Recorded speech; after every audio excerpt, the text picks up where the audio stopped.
It's time to go live. I'm Thomas J. Bellezza, and today is Saturday, the 8th of November, 2025, 2 p.m. Eastern Standard Time. That's right. Every weekend, Saturday, Sunday, 2 p.m. Eastern Standard Time, we do lives.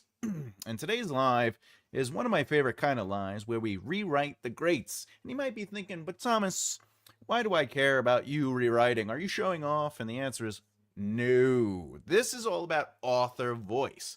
This is not about if the writing is good or bad. This is not about me making something better. It's all about how author voice comes out on the page. And more importantly, it's taking all the plot points, all the movement of the narrative, and being able to put it through your lens as a writer. So I'm going to show you how I put it through my lens of a writer and explain the process, and hopefully give you some guidance on how you can do it. If you don't know, we are doing this book today.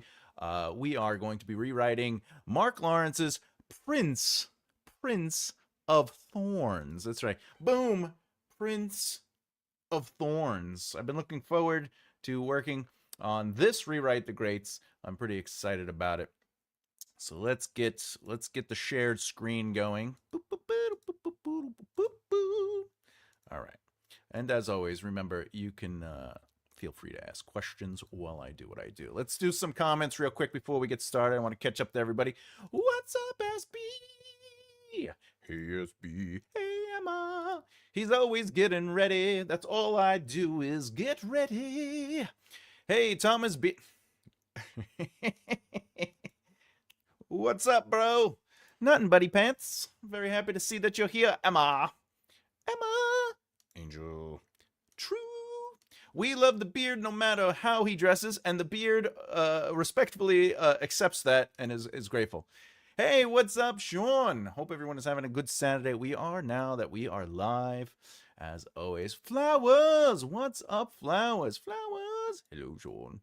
And then, of course, the good news about my novel project Wings, Books 1 of the series Mystic Rest has, almost, wow, that's fantastic. And finished 6 chapters. Everything is in 8 days. Oh, due in 8 days. Let's give you a big round of applause. Congratulations on doing that amazing accomplishment. Woo! Very proud of you. Very proud of you. All right, with that said, let's get into it. As always, we have a poll. The poll is what usually needs more on the page when you are writing. And we have in the poll, in the comment section, we have internal reaction, sensory grounding, stakes and pressure, and of course, character intent. We'll talk about that at the end of the hour. But for now, let's get into why we're here in the first place. Fabuloso, congratulations. Hey, morning, everybody. Woohoo! Everybody's here. Good job, Angel Faye. The poll was hard today. That's what she said. All right. Yeah, it's a difficult poll, and I thought I'd try to make it a little bit more complicated. Hey, hello, welcome.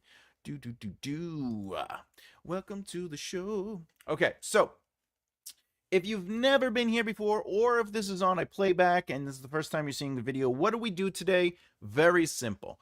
We're going to read some prose, and then I'm going to take those prose and I'm going to put them into my voice as an author. Now, the reason I'm doing this is not to be like, look at me, I can write, I'm awesome. It's not that. It is showing you what it looks like to write through my author voice and also give you some advice on how I am approaching it so you can think about your author voice. Because remember, there are only 7 stories we could tell in this world. So, someone's going to tell your story, but they're never going to tell your story like you can tell it, how you can write it. And the reason is because our emotional experiences and choices through life has led us to have a specific lens. Now, for me, if you don't know, I grew up as a screenwriter. I worked in the screenwriting industry, all that fun stuff. So when I'm writing, I like to write with a cinematic third person, limited rotating lens with some lyrical clarity, but I also like to frame shots. I like movement. I'm a very physical, showing kind of writer. That doesn't mean I don't do internal, but I like movement. I'm not really a fan of certain styles that have exposition heavy stuff, etc., etc. That doesn't mean it's not good. It just means when I am writing, because I want to see those things, I try to approach my writing that way. So that is what we are going to end up doing. You're going to see that style of writing. Please ask questions during this video. If you have questions about what I am doing, the subject, even my choices that in my prose, feel free to ask. But more importantly, if you have questions about your own writing, ask away. I don't mind the distraction. I assure you. We here like those asides and the rants. Yeah, oh yeah, I mean, I was drawn to one answer, then plumped for another. Sometimes you got to change your minds, right? Hi, Diana. I am If you don't know, I sing everything here. All right, let's do this. Let's do this. Oh, Afghani already has a question. What program are you using to live stream? That's a great question. I am using StreamYard. It's a fantastic program. There are different things you can. There's different like tiers you could purchase for different. But there is a free tier. I use the paid one. If you're interested in looking at it, there is a link in the description of this video at the very bottom, and you could click it, and it'll take you right to looking at all the programs and stuff like that. I like it because it gives me access to do what I want. I can do scrolls. I could do comments. I could go live on multiple platforms. In fact, next week I'm probably gonna have multiple lives going at the same time through here, so you can watch through YouTube or the other things. It's all about serenading. I downloaded OBS. Oh yeah, OBS. Is it better than OBS? I don't know if I would say it's better or not better. I prefer StreamYard. I have used OBS. I just like the interactive templates that this comes with, and it's user friendly. It's basically a click and use, whereas OBS is sort of, there's a learning curve that's a little deeper and steeper. This doesn't really have a massive learning curve. You know, it pretty much allows you to do a lot of fun stuff on it. Hope that answers it. OBS has a huge, right? It's like, there's a lot going on. OBS, you pop it on your screen, you're like, wow, and then like, but you know, my cousin uses OBS and he loves it. But again, you know, it really comes down to what you want. All right, let's get into it. We do a few rules here. The first one is that I'm ultimately trying to understand the plot and what is happening, and I'm going to stick to that. I try not to change the plot per se. I just try to approach the plot in a different way. Because remember, all narratives are made up of plot and story. Plot is what needs to happen no matter what. And then story is how the plot unfolds through the emotional experiences and choices of the characters. So I like to play with the story, but I always try to keep the narrative, the plot. Even I can use StreamYard. You're very good at using StreamYard, Emma. Very good. If you don't know, by the way, Prince of Thorns is the first book in the Broken Empire trilogy by Mark Lawrence. I recommend checking it out if you haven't already. There will be no spoilers. This is only going to be the first couple of passages. It's just what it is. It came out in 2011, so that's what is that, 14 years ago, and it's considered grimdark fantasy, just so you know. So that's interesting. And it is about a teenager who refuses to be shaped by the world. So, you know, that's exciting. That's exciting. If you didn't know. Hey, what's up, Em? All right, so, and let's do it. Ravens, always the ravens. They settle on the gables of the church, even before the injured became the dead. Ooh, even before, I guess that's Reich, like Nike, had finished taking fingers from hands, ooh, and rings from fingers. I leaned back against the gallows posts and nodded to the birds, a dozen of them in black line, wise-eyed and watching. All right, first thing we're noticing is this is definitely in first person. This is obviously internal narrative, and it's internal processing. It's clearly things we're always looking for in writing. It's clearly within their emotional experience and choices. They're choosing to notice very specific things. I set an ambitious goal for NaNoWriMo: start and finish a full book. I haven't finished chapter 1 yet. If it makes you feel better, Afghani, I wrote out an entire outline today for book 4. I expanded on book 4. So you know, it is a process. Vivid images, very vivid, very vivid.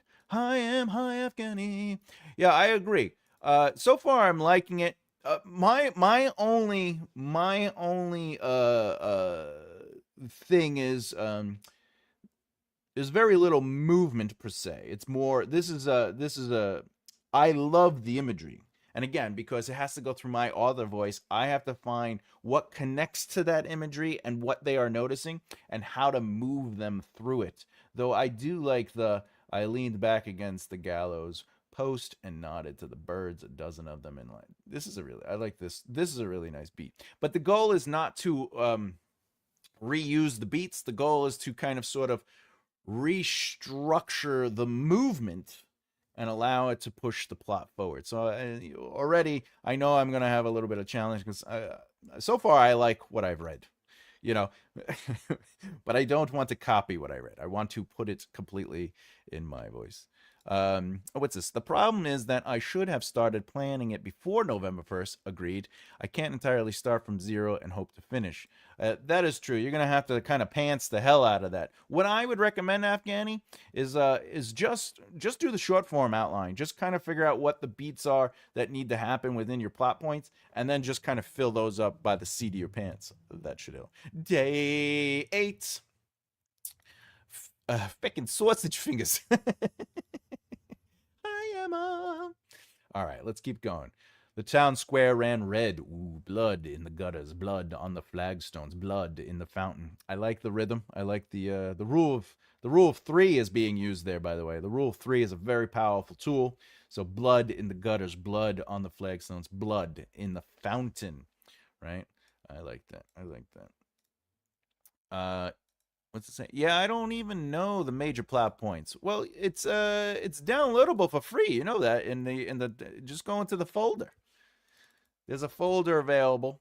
You can find it in the description, etc., etc. And the 27 plot point, or just email me, just so it's on the top of my emails, because I get a lot of emails. Just email me asking for it, and I'll just email you the PDF of it so you have it. I like the blood too. But I like the rhythm of it, you know? Blood in the gutters, blood on the flagstones, blood in the fountain. Now, remember, this is, when you're writing, what I love about this is he's very much in the first person, but he's choosing to describe and kind of play with how the character is acknowledging these visuals. So that's a very important aspect of writing. All right. The corpse posed as corpses do. Very funny. Some comical. Comical. That's even funny. Reaching for the sky with missing fingers. Some peaceful, coiled about their wounds. Flies rose above the wounded as they struggled. See, you could use the look as corpse as they struggle. So some rules they usually tell you don't use the same word or styling directly next to each other. I disagree with that. Look, this is the and the same article in 2 sentences, right? The rules that people kind of like nudge and speak about on social media or like on whatever, you know, channel you go to be like, I'm learning writing. Remember that rules are just sort of guidelines to watch what you're doing and to allow it to be purposeful, but at the same time, you're gonna email me the major plot points. No. I'll email you the template. Oh, you're saying you don't know the major plot points to put it into. What I'm saying is use the short form outline and try to kind of like figure out the gist of those major plot points. So it'll help you write the book quicker during the NaNoWriMo. You don't have to though. We were cross wired there in the explanation. Fly. Okay. So this is a very good passage too. This way and that, some blind, some sly, all betrayed by their buzzing entourage. This is a great line. All betrayed. No wonder this book was a hit. It's a fantastic. Again, to me, I need a little bit more movement, but there is movement in the description, and we know that it's firmly in the protagonist's POV, so that's good. But again, when I write it, I have to put it through a more cinematic movement. Greetings, hey bro, what's up, man? Everybody on the list. Thomas Cristobal is that good, Afghani? Thomas's crystal ball is that good? That's right. I can foresee the major plot points. It's usually because my beard does the psychic stuff. All right, let's. This is all solid, by the way. No notes. All right. Water, water.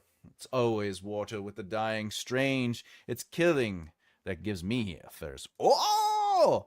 All right. Fun stuff here. Yes, my beard knows. This is an interesting thing. So you know how we talk about character positions? We're not even we're on the third passage. I mean, to be fair, we're sort of seeding ideas, but this is the first confirmed position. Strange. It's killing that gives me thirst. So we're already presenting a position. We just haven't defined it yet, but we're touching on the position of their feelings or their beliefs for killing and what it does to them. So that's really interesting. Phew, I thought you were saying his bones were made of crystal. We don't know. You know? All right.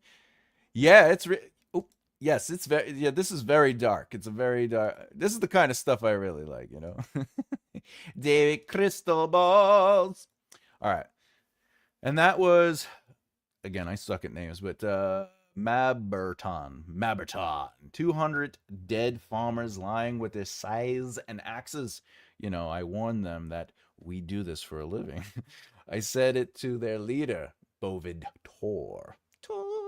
I gave them that chance. I always do, but no, they wanted blood and slaughter, and they got it.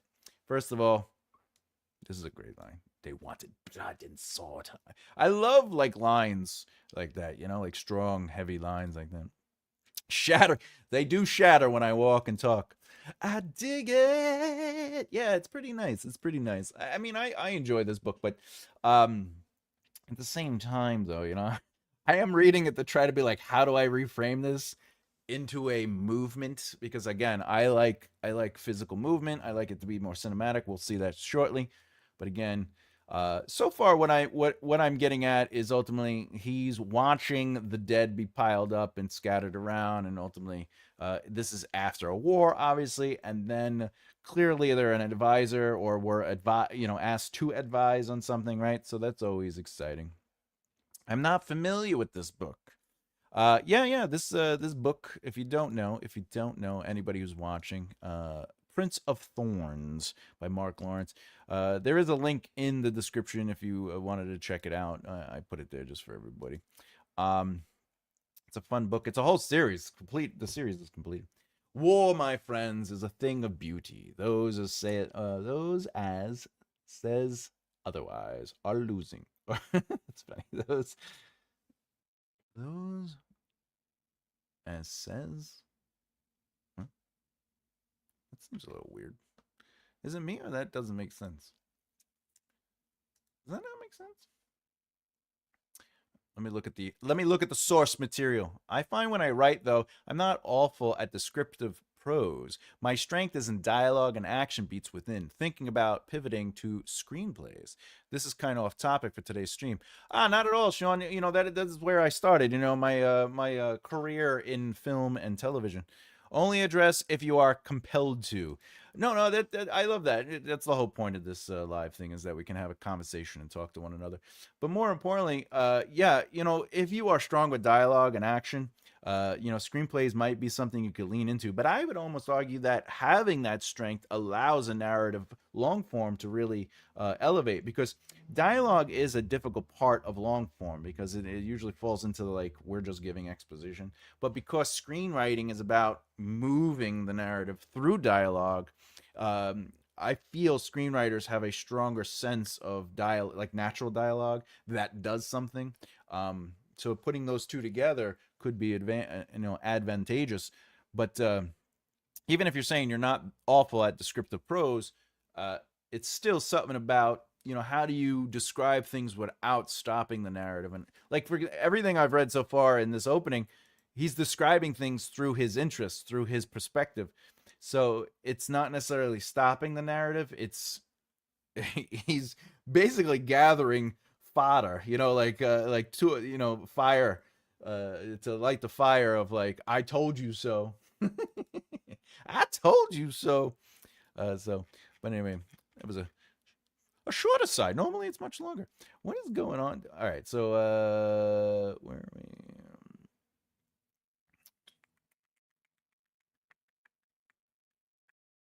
All right, here we go. War is a thing of beauty. Those as says otherwise. That's a weird line. All right, that's a weird line. That is what it is. Oh, Thomas, you forgot something on your scrolling banner that displays on the bottom of your screen. You forgot to include asking questions about Manowar. Yes, if you have questions about Manowar, please feel free to ask. All right, so war, my friends, is a thing of beauty. Those, as says, otherwise are losing. If I'd bothered to go over to old Bovid, propped up against the fountain with his guts in his lap, he'd probably take a contrary view. But look where disagreeing got him. Shit poor farmer maggots. That's a good line. Shit poor farm maggots. Like it. Reich discarded. Here's an example. By the way, here's a dialogue tag that's more of an action. So it's not saying Reich said discarding a handful. So, that's a really nice way to kind of break up the dialogue tags when you're writing, instead of just being like he said and then having an action. Shit poor farm maggots. Reich, probably Reich, right? Discarded a handful of fingers over Borvid's open belly. Jesus. He came to me holding out his takings as if it was my fault. Was an Azar there. They always, look, one gold ring, a whole village, and one feckin'. I love it. He using feckin'. Just used feckin'. Feckin' sausage fingers. All right. Feckin'. One golden ring, a whole village, and one feckin' golden ring. I'd like to set this bastards up and knock them down again. Feckin' bog farmers. This is great. This is really good. This is like world building, by the way. Feckin' bog farmers. This is all world building. You know how I always say every line, no matter if it's dialogue, description, or whatever, should have either one or more of these three things: plot forward, character development, or world building. This is character development and world building. All right. He would too. He was an evil bastard and greedy with it. I held his eye. Well, that's good. I held his eye. Right? How do we do that? How do we create he looked, she looked, they watched. I held his eye. That's good. Settle down, brother Reich. All right, so okay. There's more than one kind of gold in Marabaraton. All right, so that's what, 300 and what is that? 311 between 300 and 315 words. I'm going to say 311. Hey! Okay. All right, I think I deserve one of these.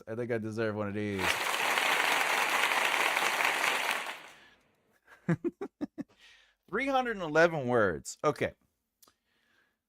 My thoughts real quick. I don't have any notes per se on what I just read. I love what I just read. This is fantastic. All right. That was really good. I'm going to need to add this book to my to be read. Yeah, right? This book is pretty solid. The whole series is really solid. Excellent writing. Feckin' bog farmers with feckin' sausage fingers discarded over Bovin's feckin' open belly. Who'd ever thunk it? I love you, Em. I have no notes as per my thoughts on the writing. This is just fantastic writing, right?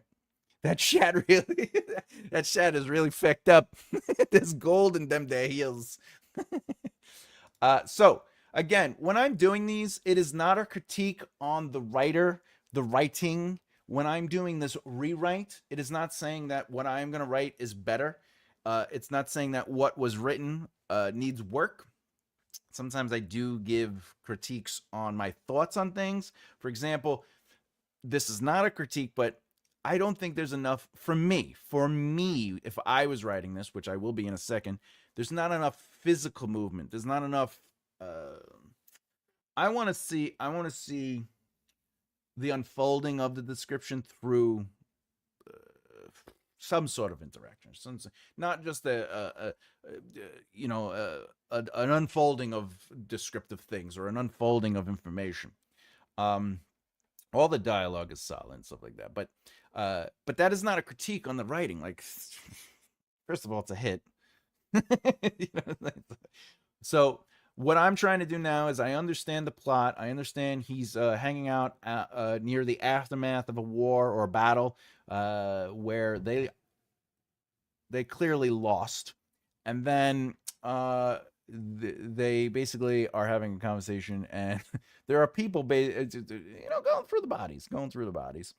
So what I do really like, though, see Reich down here, Reich discarded a handful. Reich is mentioned literally in the first paragraph, so that's really good. You see how they seeded it? Even before Reich had finished taking fingers from hands and rings from fingers. This pays off within 300 words. And that's something that, like, I talk about often on this channel when it comes to writing. A lot of times we'll sit in moments a little longer than we need to, and we're not necessarily setting up anything. We're not informing anything. There's rarely any logical narrative movement. But the goal is to keep the narrative going, and you want 300 words, which is basically a page. This is literally just the first page. I just copied and pasted the first page into here, right? So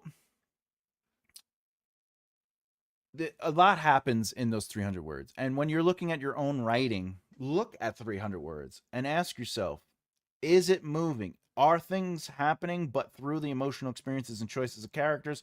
Are we learning anything, or are we being informed of stuff? And that's a different answer.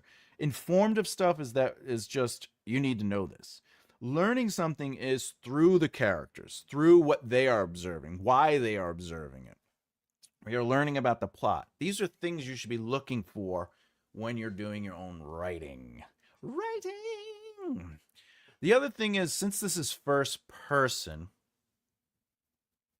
I am going to turn it into third person limited, because remember, my goal is to rewrite it into the cinematic third person limited, rotating with lyrical clarity and framing. So with that said, I do have to change my approach, because this is directly in the head of the main protagonist, if you don't know, Jorg Anacrath or something like that. Jorn Anacrath. That's a great name. That's a great name. Jean. I think it might be pronounced like Jean. I don't know. You tell me. All right. So, ravens are important. Let's just do some thoughts here. Ravens moving. This is not the prose. Catching his eye. Catching Jorn. How the hell do you spell Jorn? Jorn? Jorg? Maybe I'm saying it wrong. I don't know. I might be saying that wrong. Hello, Morticia. Welcome to the live stream.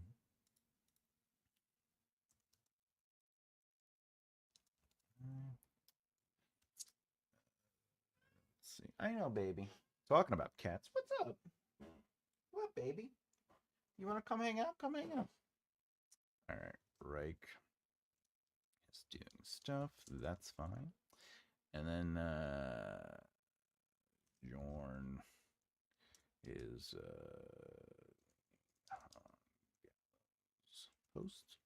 All right, so what am I doing here? I'm giving myself like a short form outline, like a short form chapter outline. I'm just kind of like, what beats do I need to hit? What do I need to explain? So right off the bat, looking at this first sentence, that's probably going to be my opening passage, just like them. Then I want to kind of change the movement to Reich doing something, and then I'm going to change the movement. Or maybe I'll add Jorn leaning on the post within the first movement. We'll see. We'll see.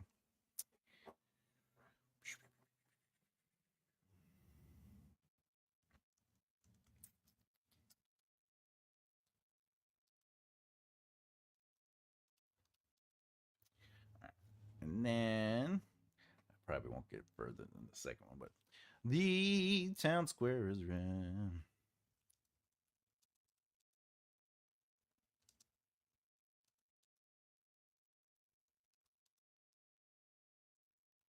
All right.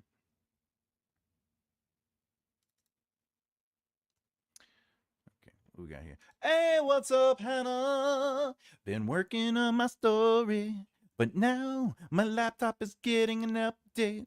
So now I'm taking a break. Ah, it's written in first person. Yeah, this is first person because it's I. Hi, Hannah. And then, but this is literally all in his head right now. These are all like internal thoughts. The ravens, always the ravens. They settled on the gables of the church even before the injured became the dead. Even before Reich had finished taking fingers from hands and rings from fingers. I leaned back against the gallows post and nodded to the birds, a dozen of them in a black line, wise-eyed and watching. Right? That's all first person, but it's internal. Water. Now, what's interesting about this, just to be fair, just as an idea for you as writers, traditionally this would go like this. The reason is because this would be water, the crowd, or a dying man screams, right? Cold, right? And then it would go back to another movement of, right? But because this is first person, water. It's always water with the dying. It's a literal. The movement is still in water. So we talk about movements on this channel. A movement is like when you're writing a prose. The reason the prose changes is because the movement or the thing of notice is switching. We are going from this. All right, now we're going to move to something closer to that, or maybe something completely different, whatever. So water, and then he's just making an objective or subjective opinion on it. So it's always water. All right. And by the way, since this is first person, the way I would have to write this, in fact, if I put this over here just to have it over here, just to put that so that beat is there, you'll see how I change it from this to something else, because in third person limited, it's presented a little bit differently. It isn't usually a straightforward thought or narration through thought. See, like this is all right. Again, this is not judgment on the writing. The way I would probably handle this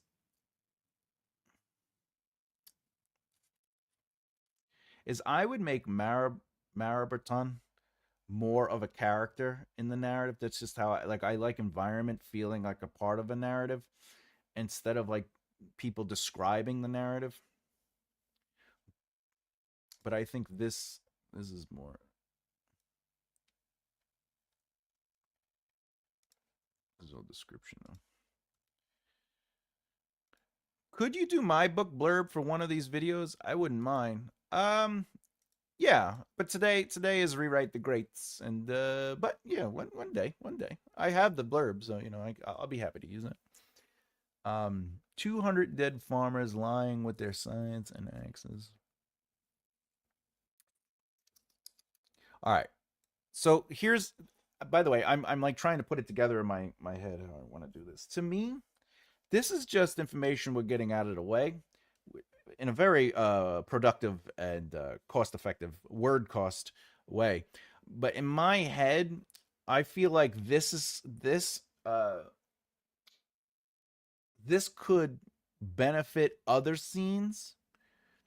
You know what I'm saying? Like we could allow this to sort of unfold through character interaction and character depth, and instead of it sort of being like a, hey, you need to know this. And this is the reason I say that. And again, I don't have notes per se for this writing. It's just I'm trying to frame it through my brain. So I want you to hear how I'm thinking about it, because that's what part of author voice is. You know, it's about making choices. It's about how you want to see information unfold. It's how it's not just the narrative itself, it's the story of the narrative and how you want to frame it on the page.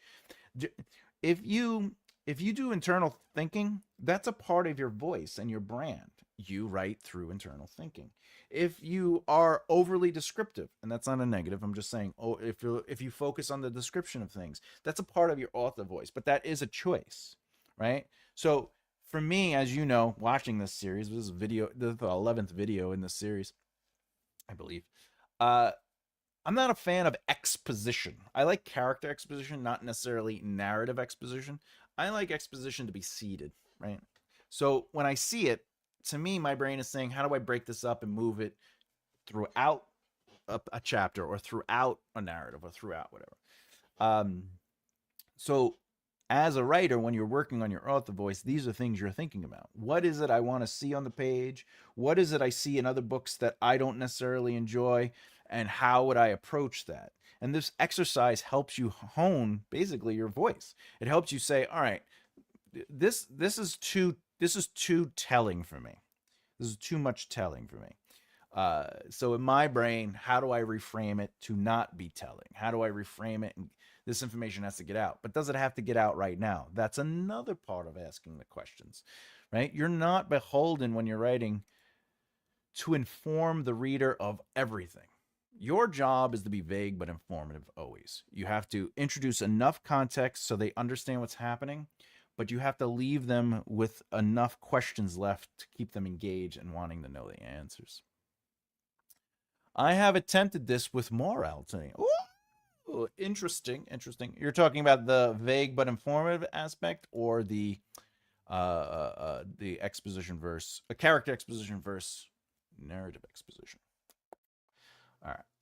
So anyway, that's my train of thought with this. I will probably not go too deep into this, though. I do like. Do I have to? Yeah, 200 axes. I like that. I do like this. I'll play on that. I'll play on that. I will play on that. I will play on that. War, my friends, is a thing of beauty.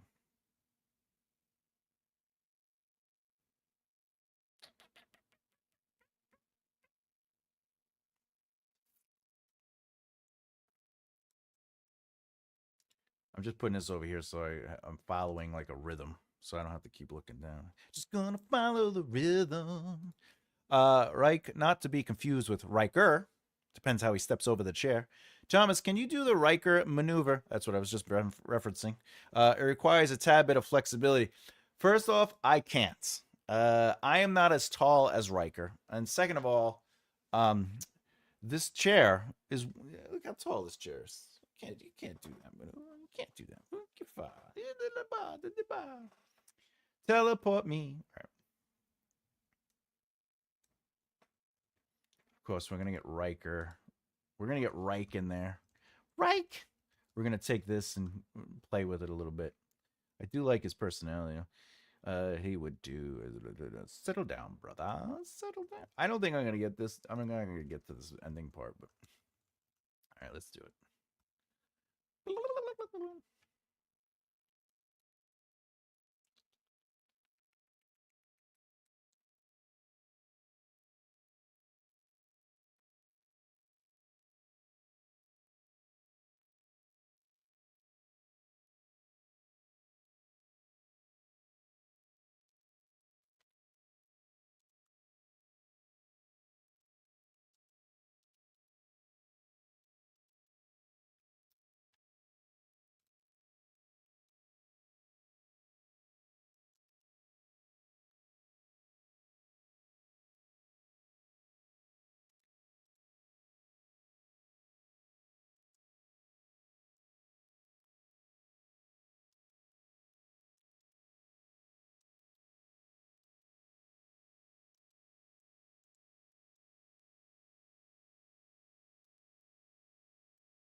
Thank you for humoring me. No problem. I have updated my character. Fairy. By the way, remember, I'm really bad at pronouncing names, so I just do. When I read fantasy books, I do the same thing. I'm always like, there's so bibbity boo and ba ba ba. Who's now called Promise Dawn? I could read that. I might have to draw her. Draw her out. Draw her. Ravens dark and gathered. Settle. Settling.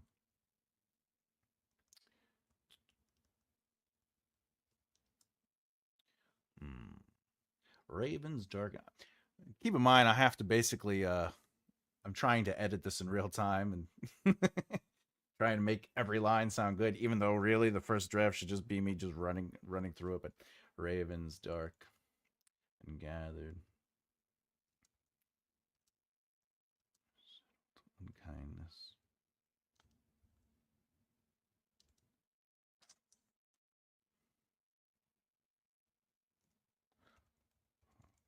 What is it called? What do they do? They crow? Raven's noise. It's a crow. Kindness.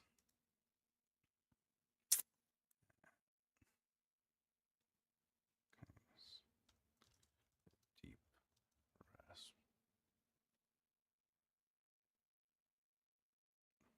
Deep rasp. Chord. How do you say it? How do you say it? They make short, like they caw, right? They caw. What is it called? The caw, right? Yeah. A rasp. They're deep rasp.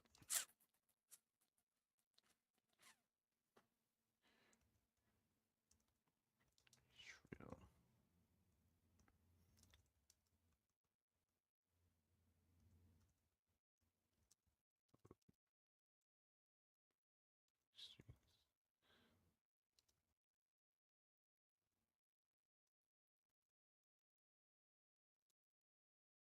All right, there we go. Now we're getting somewhere. Now we're getting somewhere. All right. Ravens dark and gathered in a settled unkindness. That's what they're called. Unkindness or a conspiracy. Settled unkindness. Their deep rasp.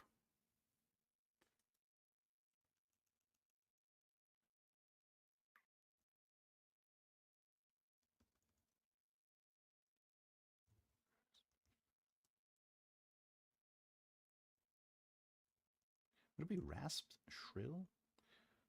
No. Rasp. Shrilled.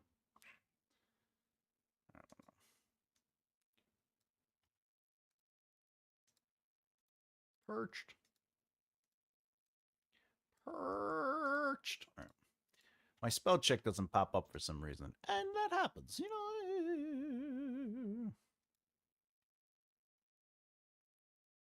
Right. They're deep. I don't know.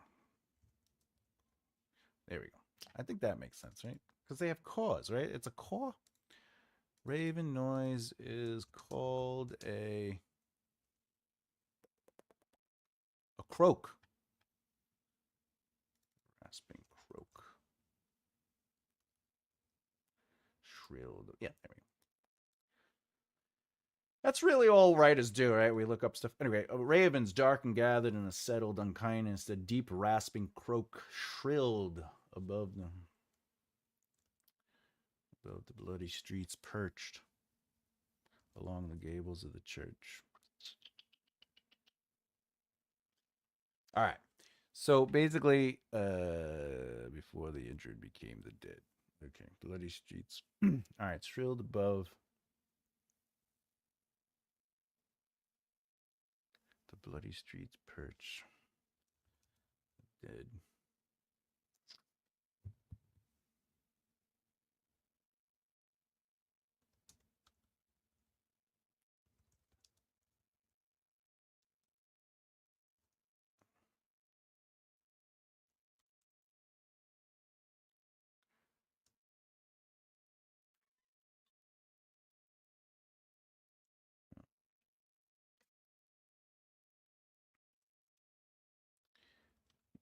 Let's go back to that. The dying.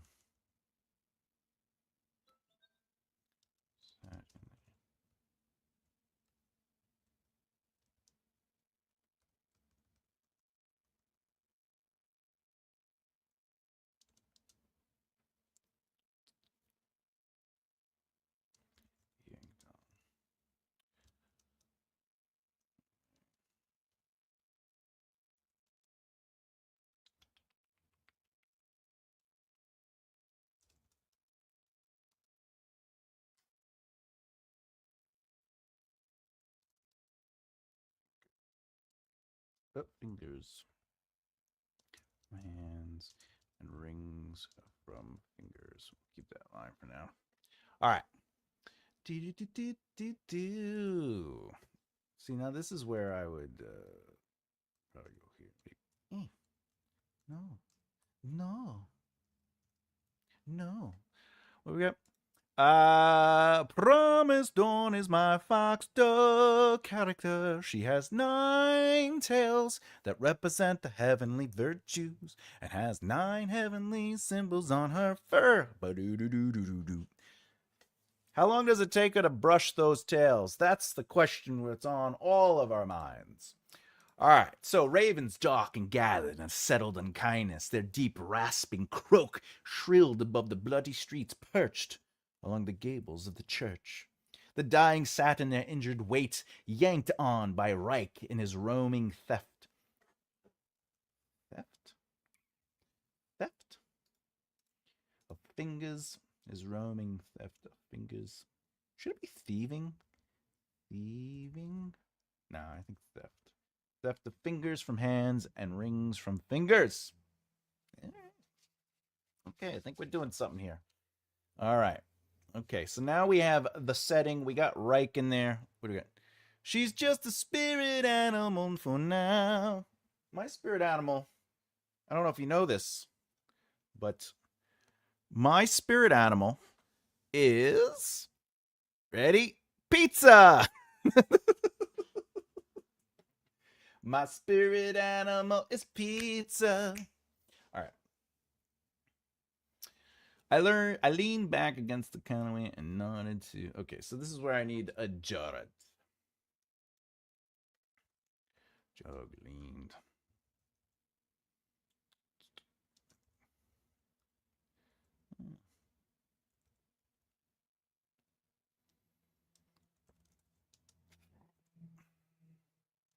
This is a gallows plus.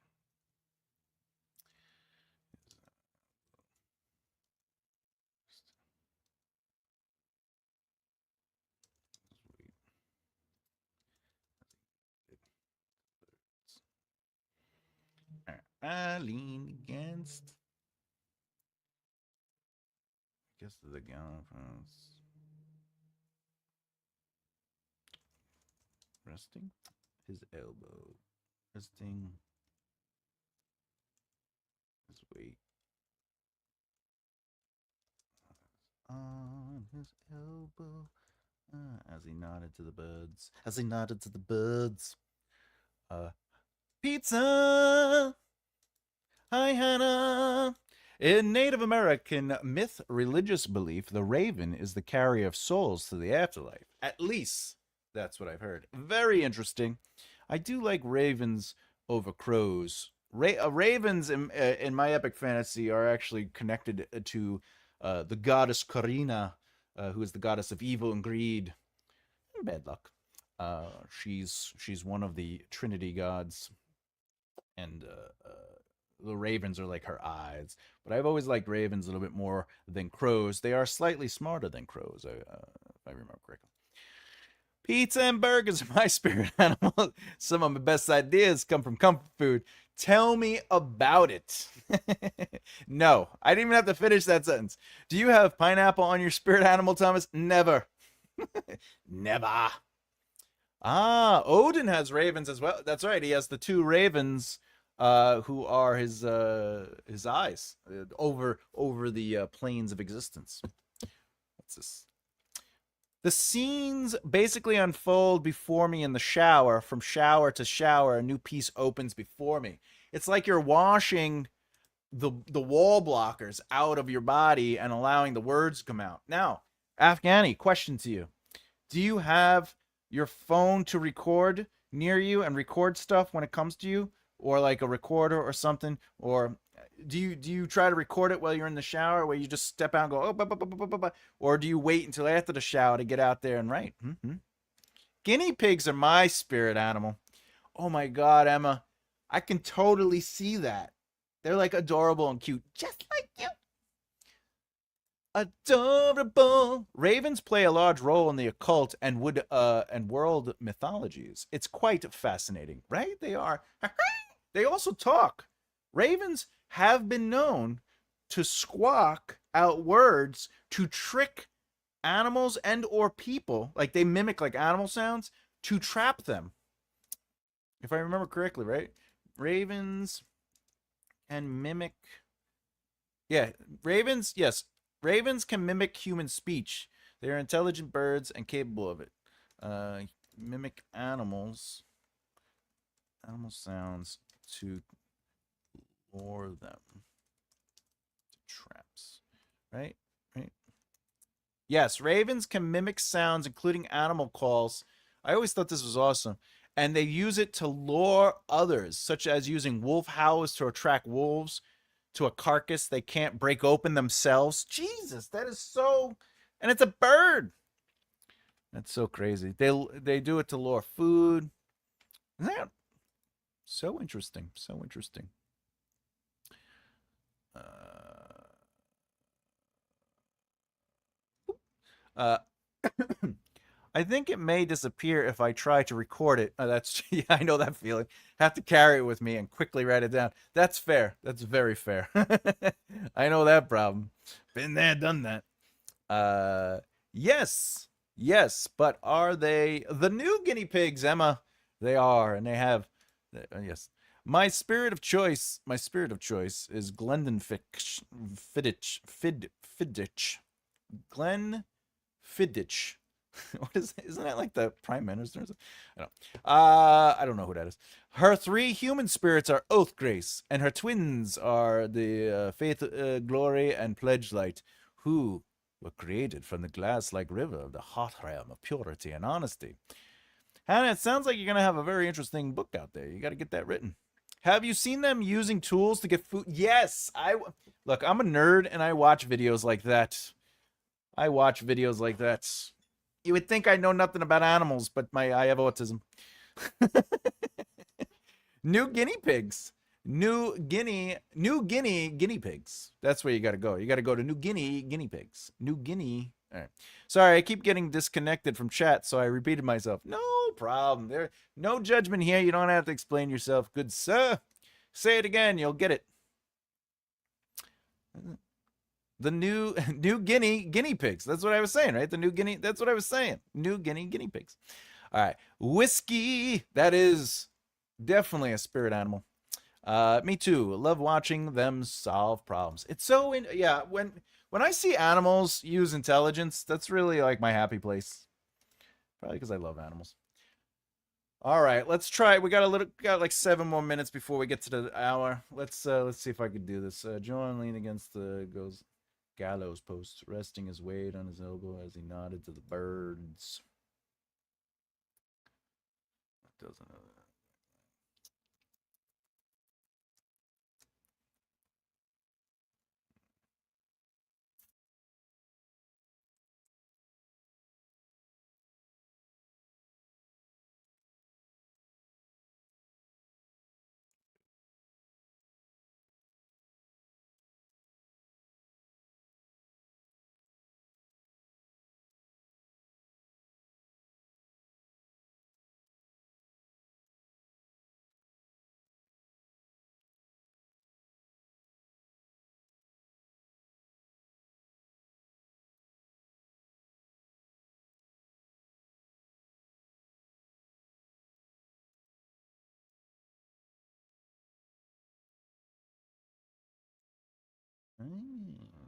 A river, a red.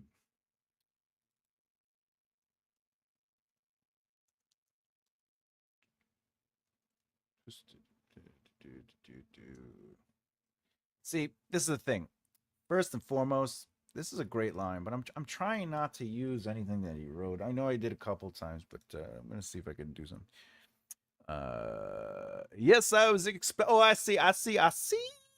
Stay on track, class. I know I'm getting distracted. A river of red twisted in the lifting cracks of cobblestone, curling the battle. Actually, we could do this. Debris of battle. Uh,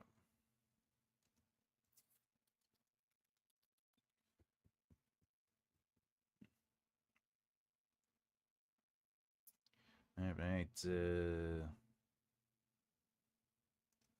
Opposing corp.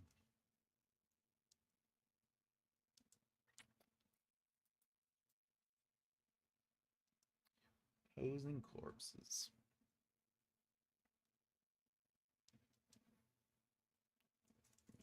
And sky.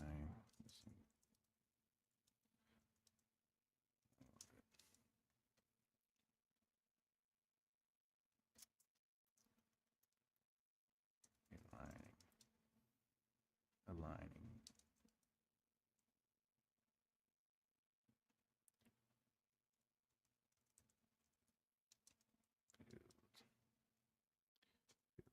Blood. Blood.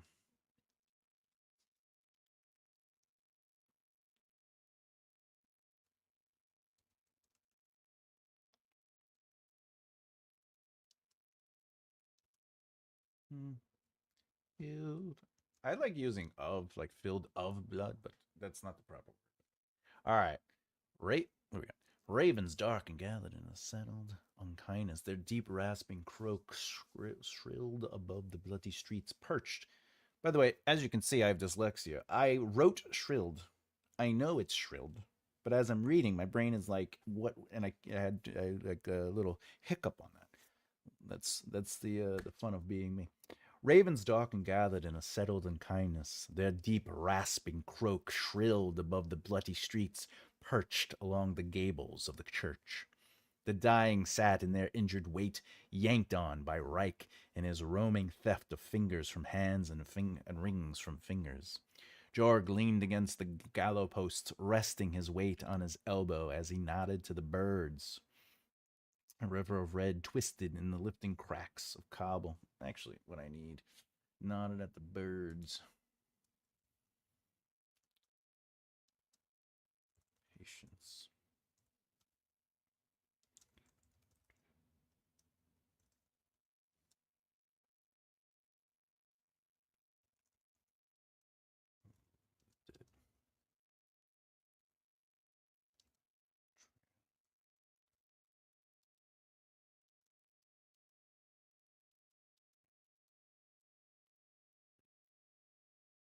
Now I can jump to this. All right. Impatience. Impatience.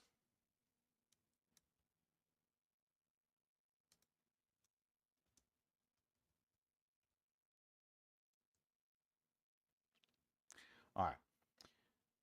So I'm trying to create movement here. So the movement is the ravens. What are they doing? Uh, Gable of the church. So we are inferring that the dying are yanked on by the roaming fingers. So now we are going to jump to Jorg to say that he is the one watching, right? Without saying watching. Resting his weight as he nodded to the birds. There, so he's looking at the birds. So what is the movement? The movement jumps from the birds. He's nodding at the birds, who are impatient, tracking Reich as he shifted over the dead, trailing. So now Jorg is the POV. He's the one that's referencing all this. All right. A line of red in his path. So what is the change of movement? Let's focus on the red. What is creating the red in path? A river of red. Blood.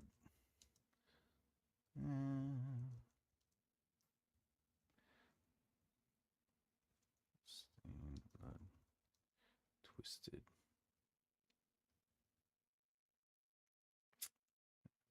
A river. You know, it could be a red river. Twisted red.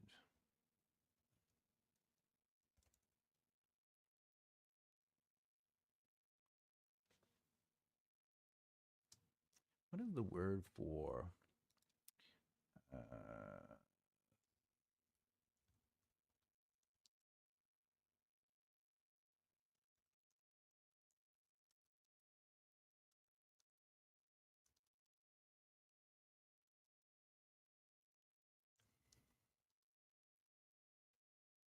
what is it called?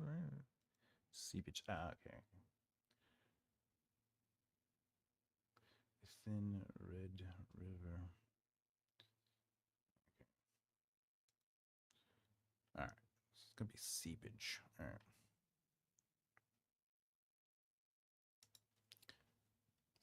Seepage.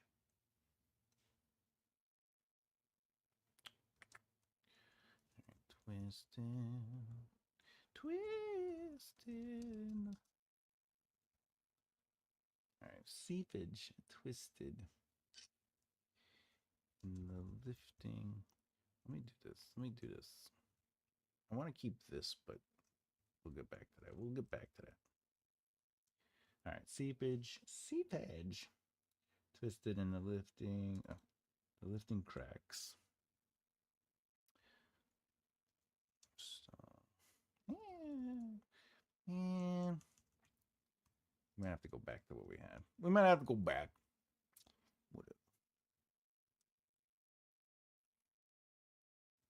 I don't remember what it was. Son of a bitch. Let's see if I didn't overdo my stay here. Red River Twisted. Red River. Twisted cracks. Seepage curled. Okay, there we go. A Red River. A thin Red River twisted in the lifting cracks of cobblestone.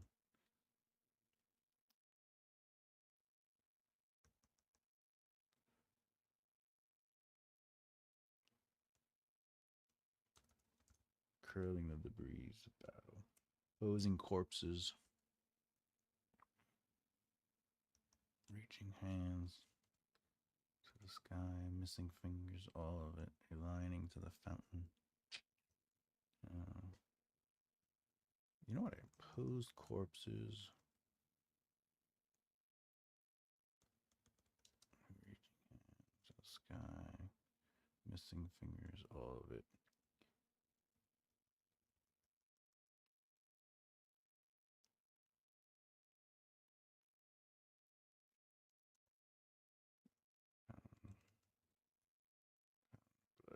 Okay. All right. What we got? Oh, we hit an hour. All right. So let's see what we got. Let's read it.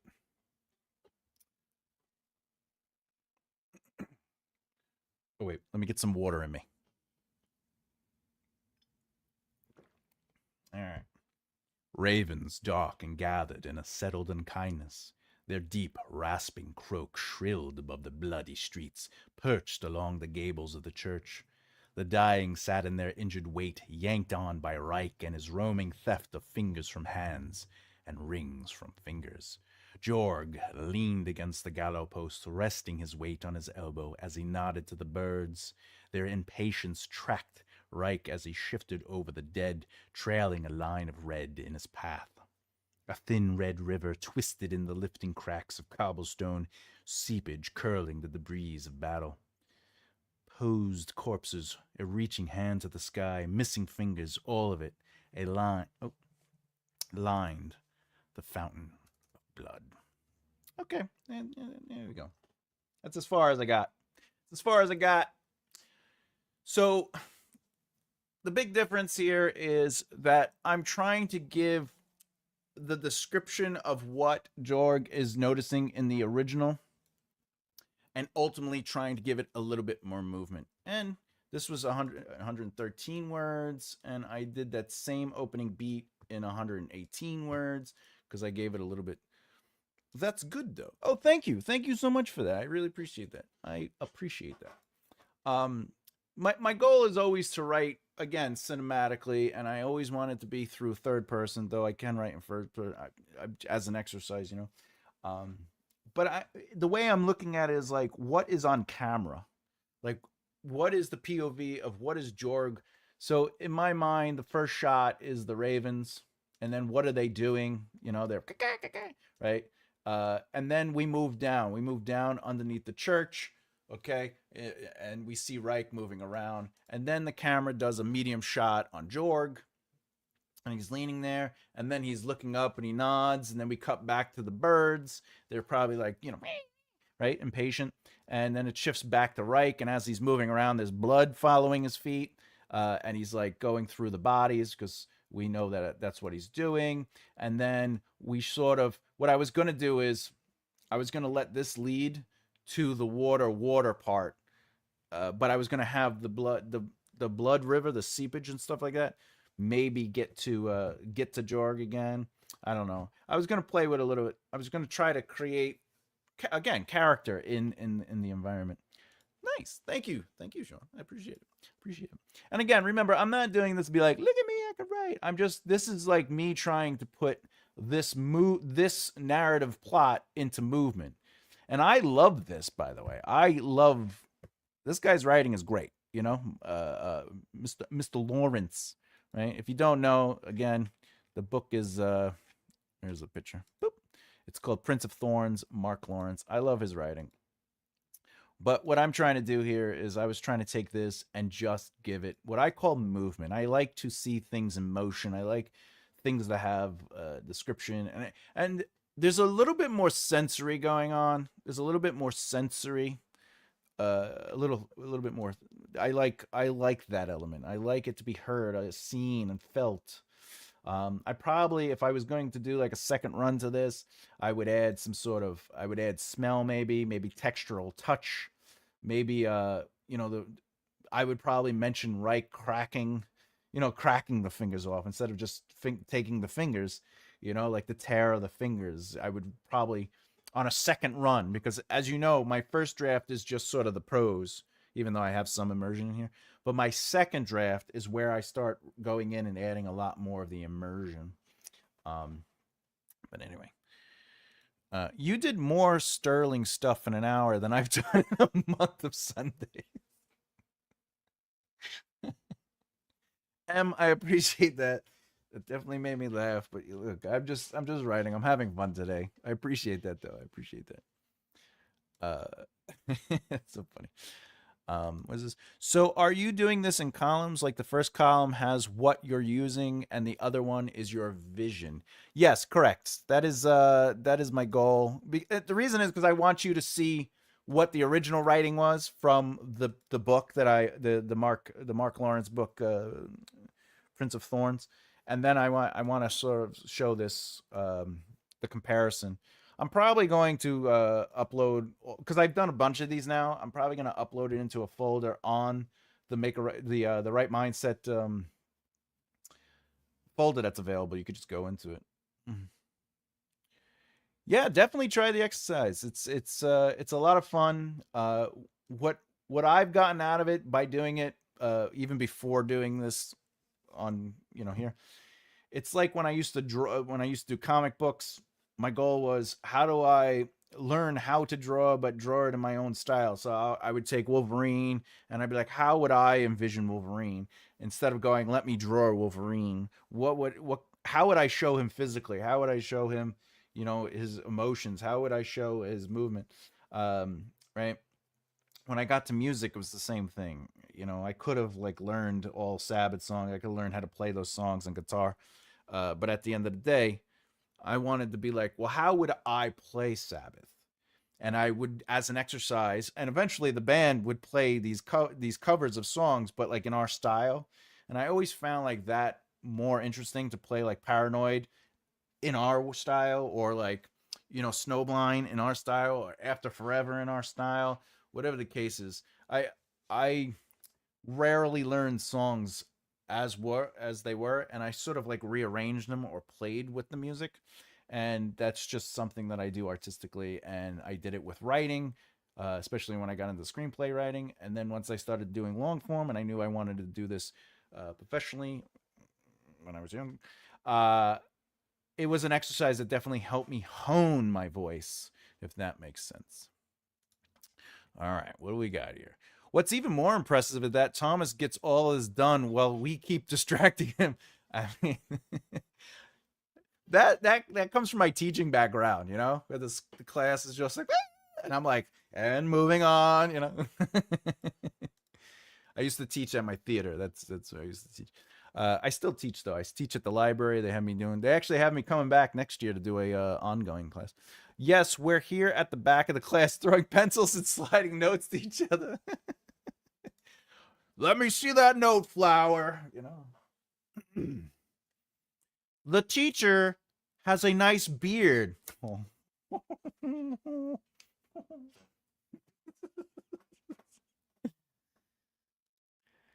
I don't know about you, but I threw spitballs.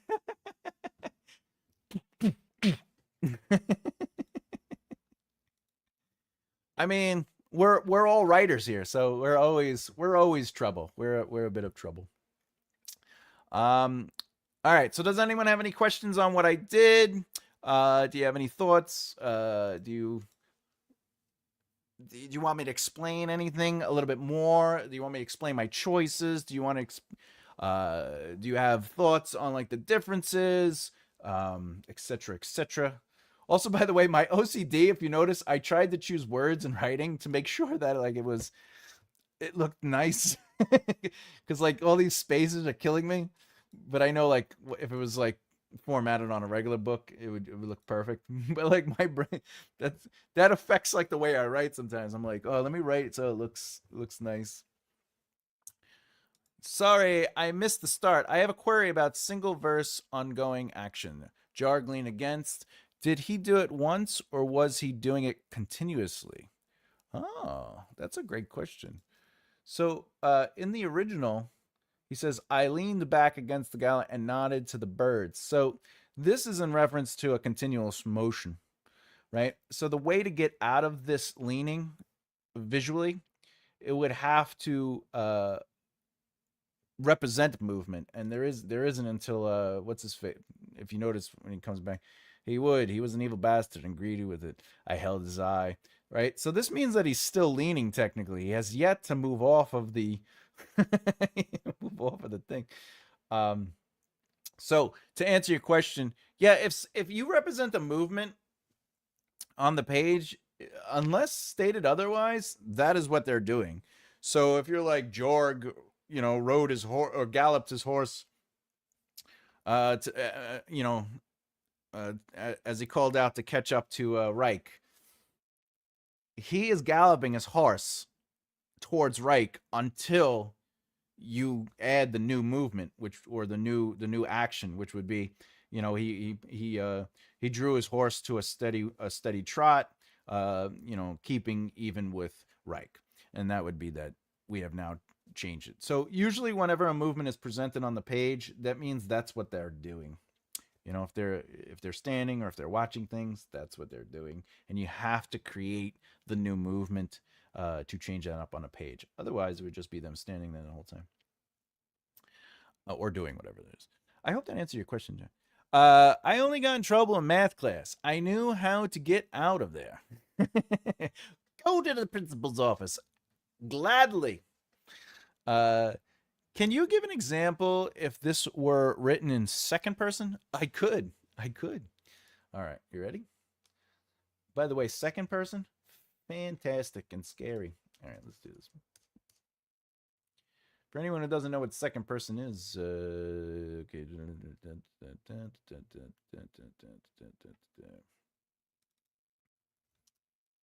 Alien resting your weight on elbow as you nodded to the birds. Their impatient strength. All right, there you go. That was easy. The dying. So, second person is you. So, in second person, you can still do this sort of like, what are we noticing? Right? You can do that. You don't have to write, you saw ravens. In fact, in any tense, in third person, first person, whatever the case is, you don't necessarily have to say, you watched ravens, dark and gathered in a settled and kind. No, just believe it or not, if you just write what it is, that is what we're seeing. But you would be second person is not a thing. No, second person is a thing. Second person POV is a thing. So it's you walked across the room. You checked your email for the latest update. There are books written in second person when it comes to like choose your own adventures. They'll usually be second Second, in fact, second person point of view books would be If on a Winter's Night at Travel by Ettore Cavino. Bright Lights, Big City by Jay McNerney. The Fifth Season by N.K. Jemison. Those are examples. In fact, if we go to this book.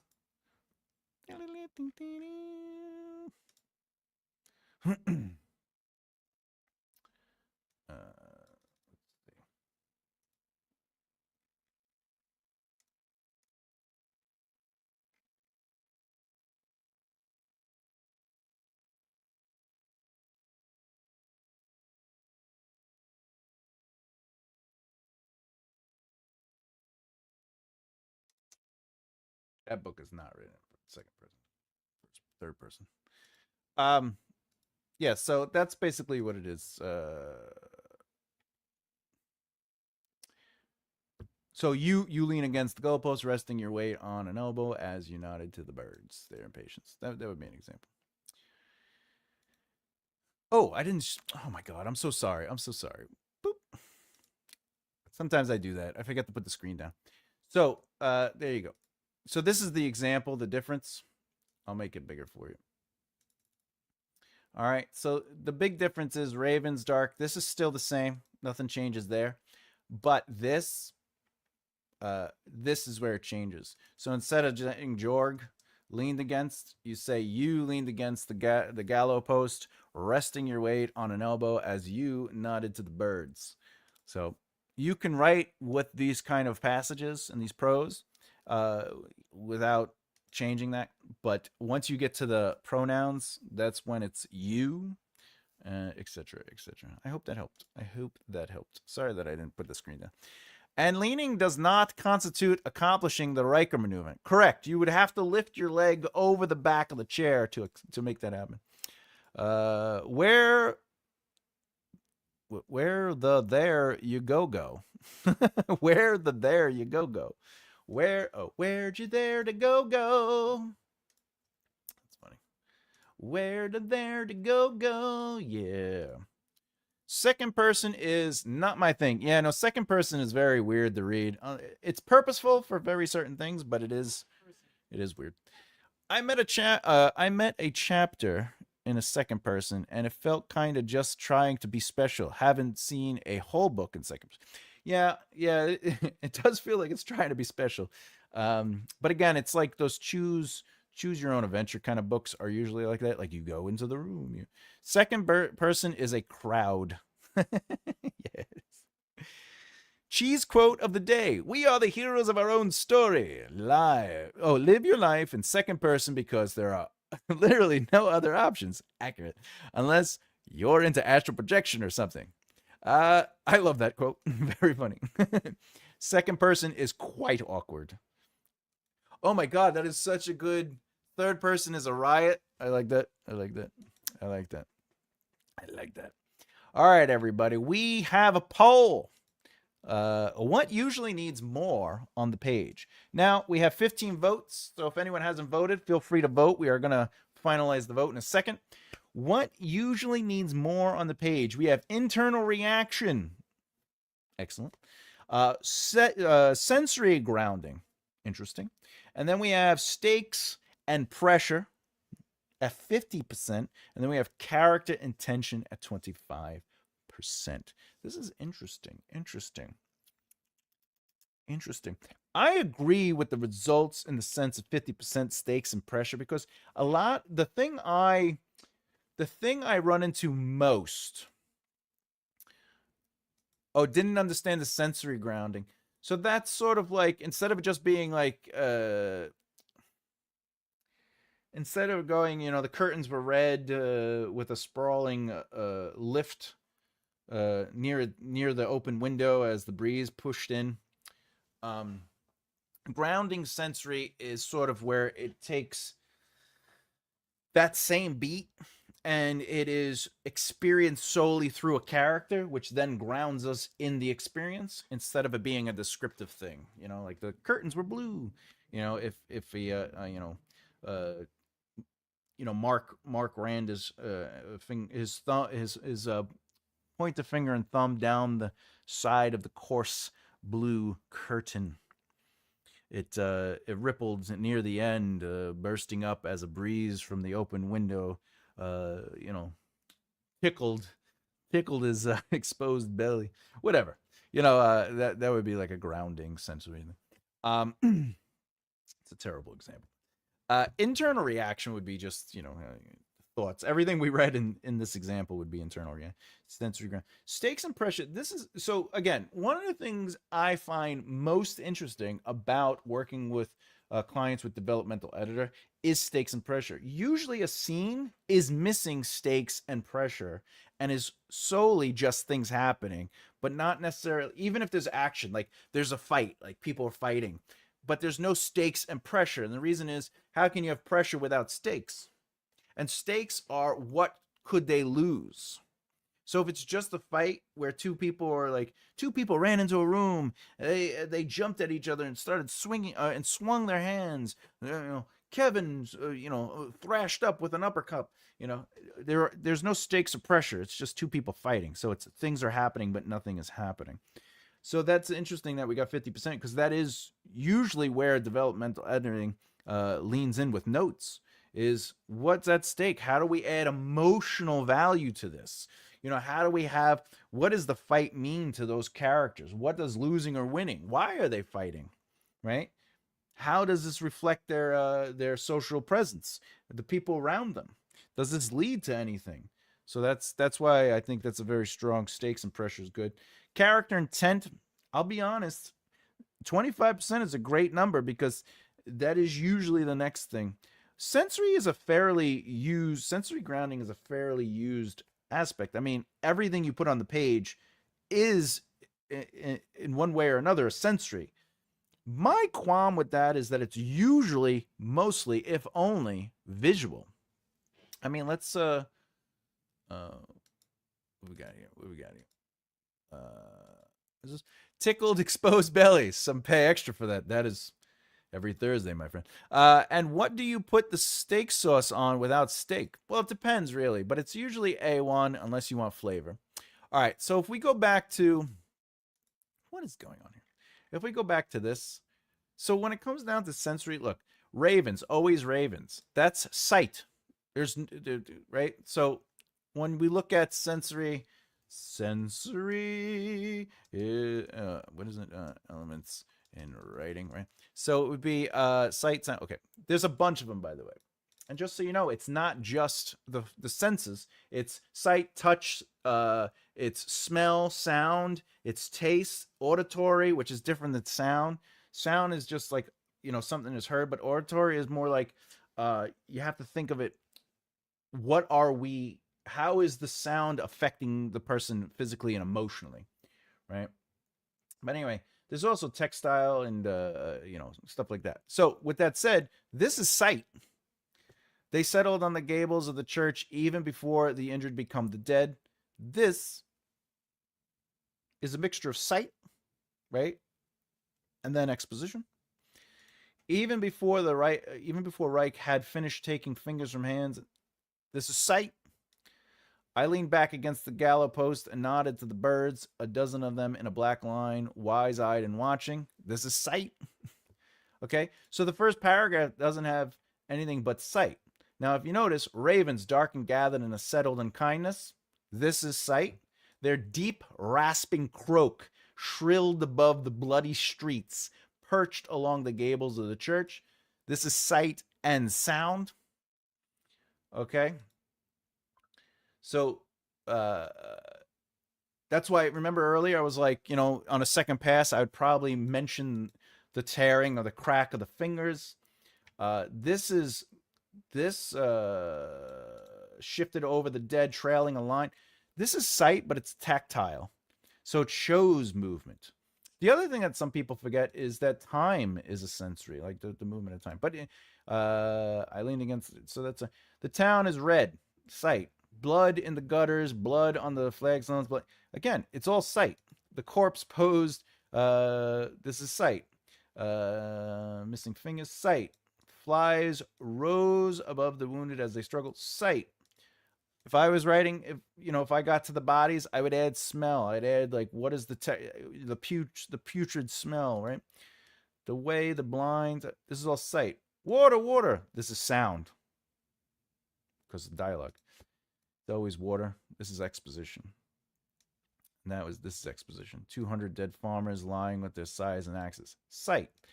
So my point, like when writers, not that there's anything wrong with this. Just in case the author sees, I just want you to know I do very much love your writing. But I will add, this is all sight with one touch of sound. Right? So when you're writing, something to think about is how, like on a second or a third draft, how do I add more sensory grounding? So stakes and pressure should be 50% as well as intent, because like why are characters there? That is usually missing. But believe it or not, sensory grounding is so important, and it's rarely on the page. This is a top-selling author, and it's all sight.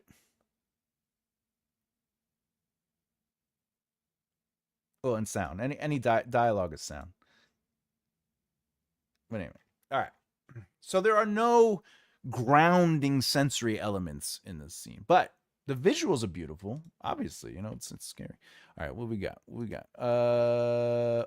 My nephew, a freshman in high school, is working on making his own comics. That's awesome. Congratulations on that. That's definitely a fun thing to do.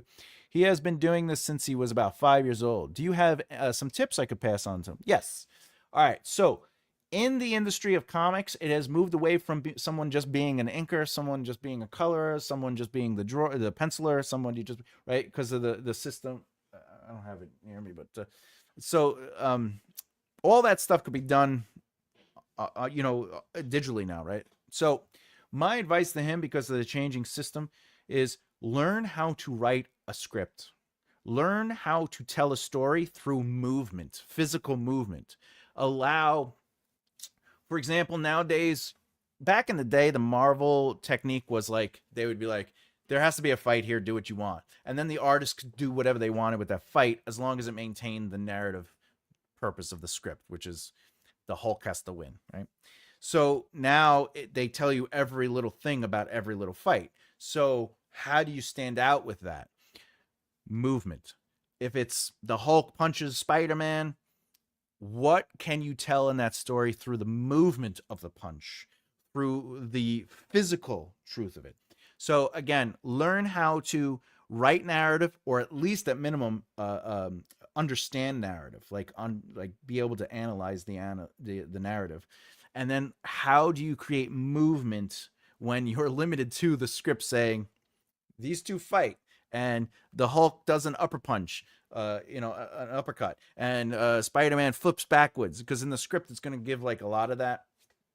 So artists have to find a way to sort of like create their own truth of voice. So those are my two big notes. The third one is understand at minimum the levels of artistry. So what is panel work? How do you break that? How do you break the traditions of panel work? How do you break the tradition of a page, right? How do you break the tradition of inking? There is penciling, which is just the sketching and the ideas, but like, how do you take penciling and shadowing to the next level? So those are things that really help somebody stand out above and beyond somebody. Because in the comic book world, remember, everybody can draw and they're already top players. That's like telling somebody in the NBA to be like, all right, you got to dribble and you got to shoot it and get it in. And you got to have some defense and offense. Like, that's like generic advice. But if someone is telling you, listen, you're going into the 2026 season, these are the people you have to look out for. This person's really good at this, this, and this. So learn how to counter that. So that's the kind of advice I just gave. Is I'm saying, hey, you have to know how to draw. Remember, everyone can draw. You got to learn how to ink. But what is it about that where you can do something with it? So I hope that helps. Needs the smell. The smell of the dead. Yes, the putrid smell. Yeah, according to this. Yeah. But that's the thing. Like, so when it comes to sensory stuff, you know. All right. Let's end the poll. Stakes and pressure for number one. I love it. I love it. Thanks for participating. Oh, very good. Very good. You can dribble on the court, but don't drool.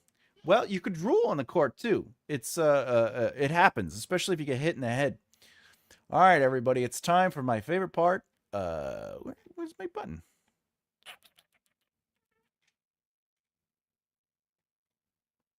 Where's my button?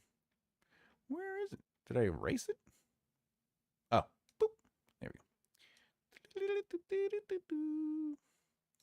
go. All right, everybody. Answering audience questions. First and foremost, thanks so much for coming and hang out with me for the Rewrite the Greats. But now that we're at it, do you have any questions in general for your own writing? Do you have any questions about writing? This is your time. Feel free to ask questions and we'll make it happen. Cool, thanks. I'll show this to him later. Excelente. Fantastic. And by the way, Sean, tell him to leave comments if he wants on this video asking questions. I'll be happy to answer the questions within the comments. Or he can go right to the website, which is, if you don't know, it's makeawritelefthehere.com, and he could go to contact me and he could send me a personal email. Just have him tell me who he is, and that'll be fine. That'll be fine. All right. Other than that, all right. Where's the question thing?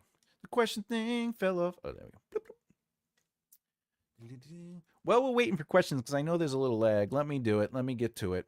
If you don't know, I have some books available. MakeAWriteLeftHere.com. This is for the people that haven't been watching, but of course, I know all of you support and elevate because that's what we do on this channel. But for the people who are catching the ending of this, remember, I have books. I have the Breaking Down Success book. The first one in the 5-book series is done and available. You go right to MakeAWriteLeftHere.com, and you can find the link to it on Amazon. More importantly, this is currently exclusively available, Death of the King, on my Patreon under the Scribe tier. If you don't know already, it is a helpful tier that also allows for education, teaches you how to kind of approach your own chapters, but it also shows you the evolution of the pages so you can look at your own work in the same way and say, oh yeah, it doesn't start out perfect. You have to work it. More importantly, if you're a part of the Scribe, there will be a course available that if you are on the Scribe tier, you will automatically be allowed to see that course. No extra charge. You get the fun of it. Additionally, there are some other things coming along with that per se. Also, I am 7 chapters away from finishing the second draft of this book, which means I'm ahead of schedule, which means there is a stronger chance I might have this by January 1st. My goal is still to get it out for Christmas time and Hanukkah, but that is all up in the air still because I don't want to solidify a date. But the cover is done, all the artwork's done, everything that has to do with that book is done except for the edits. So once I finish the second draft, then we move on to the fun stuff. Anyway. Other than that, if you haven't done so, please bloop the beard and bloop that like button. Every like helps the algorithm. Bye, bye, bye. Purchasing stuff. Well, the buying helps. You know, it just keeps me from having to go get a day job. No one wants to work a job. But it allows me to make videos. Like I say, I do 2 pre-record videos every week, and I do 2 live videos every week. Braids the braid. That's fair. Braid the beard. I do. My beard used to be long enough where I used to braid it all the time, but it's quite trim now. But anyway, I am also, by the way, I am thinking about doing. Well, not thinking. You should see stuff later today, especially if you join the newsletter and if you follow my social media accounts. Which if you haven't, MakeAWriteLeftHere.com, you could find stuff there too. I will be starting a weekly ongoing writing workshop. So look for those deets if you're interested and stuff like that. So that's going to be happening. I'm probably going to start that either next week or the week after. We'll see what happens. However, if no one joins, I won't start until someone joins. I need only one person to start, is all I'm saying. Do people tend to like the hero living or sacrificing themselves for a cause? Also, do people prefer the villain dying over being redeemed? Ooh, this is great. This is great. So let's answer some of these in order. Do people tend to like the hero living or sacrificing themselves for a cause? When it comes to writing a narrative, the living or sacrifice isn't the thing that they care about. It's actually who the character is and the choices they're making against that choice.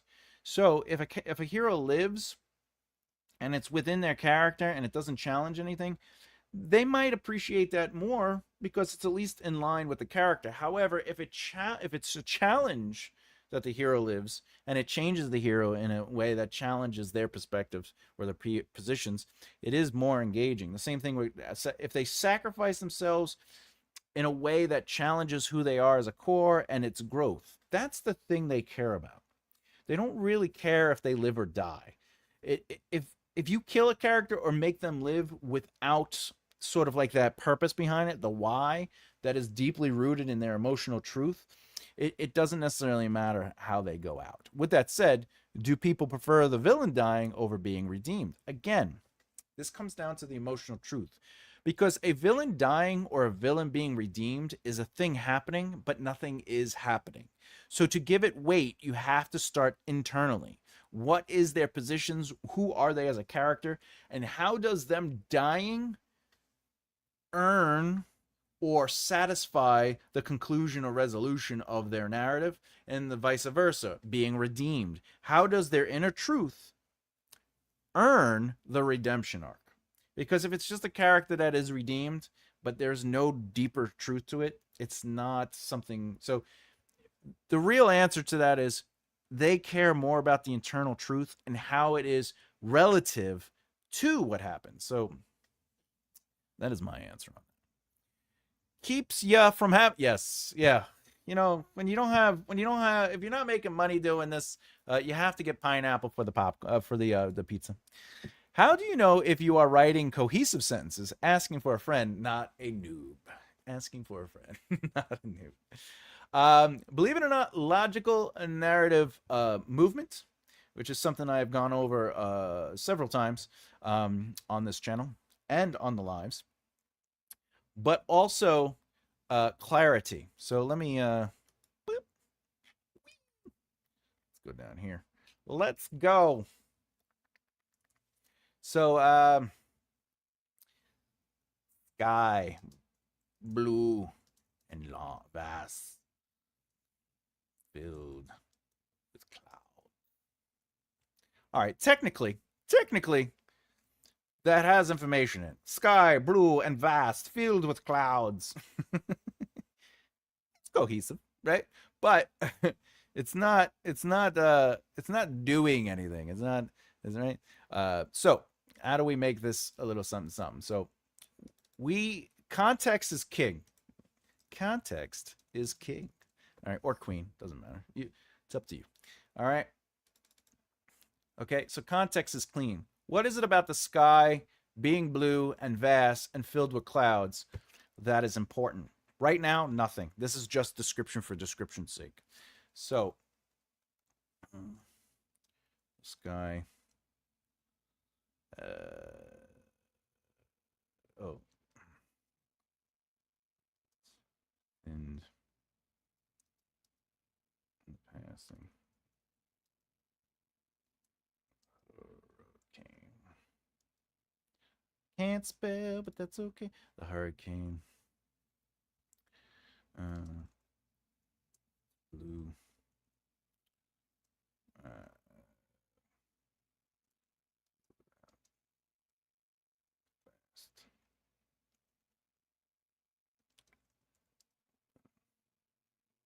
Embrace.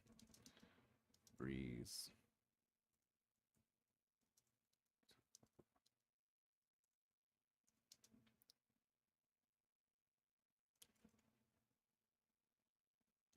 All right, so this is like a first run, but now this is starting to make sense. This context, the clouds thinned in the passing of the hurricane. Context.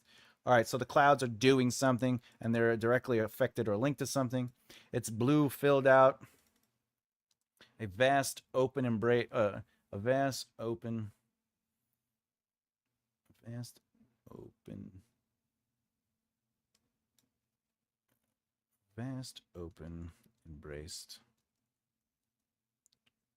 It's blue filled out of vast, open, embraced.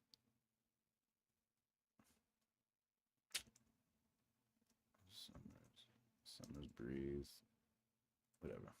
Or summer's look, or warmth, whatever.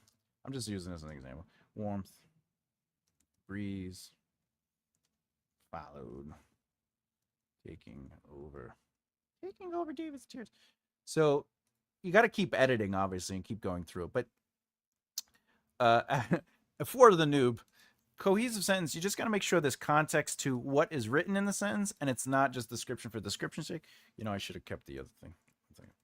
I'll go back. Uno momento. Okay. All right. So before it was just description for description's sake, so it's not cohesive. It sort of connects because you're like sky, blue, and vast, but it's just like I'm doing, slam poetry, right? But the clouds thinned. But why? Why is that important? Well, in the passing of the hurricane. Oh, okay, all right. So there was a hurricane. It's blue, filled out, a vast, open, embraced, a vast. I have to rework that sentence. This is not cohesive, right? So it's blue, filled out, a vast,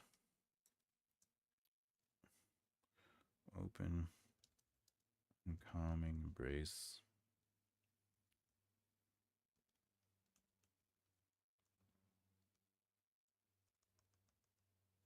A spring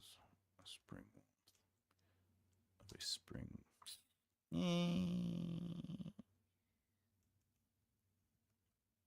I'm just gonna say warmth.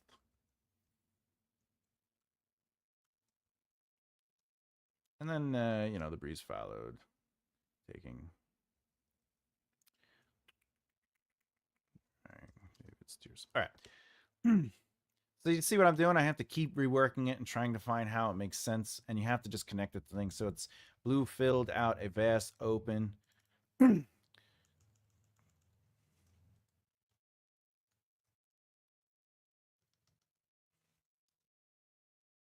Calming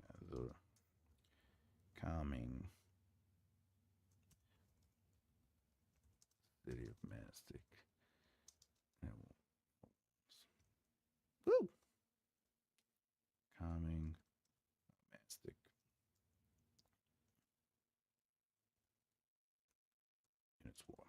And it's warmth. And a warm. A warm. Let's do this. Warm breeze. All right. We'll just take that out for now. Okay. So as you can see, that's how you kind of have to do it mentally. You have to find what's not working and what is working, and then you have to connect things. That's how I was doing the thing up. I can't just write things happening. I have to make sure it's all making sense. So it's blue, filled out, a vast, open, calming, mastic, and a warm breeze. I can actually do this, right? A mastic. You could even say mastic city. Would it be city like that? Yeah, mastic city and a warm breeze. All right. So if you create a sentence, remember there has to be a subject, and you have to add something to that subject, etc., etc. But again, this could just be anything. It could just be the dog barked loud. Okay. Now you have to add something to that. You have to build on that. So if you're going to do separate sentences, all right, I could even go scaring. I think it's scaring. No, it's scaring. The burglar fence.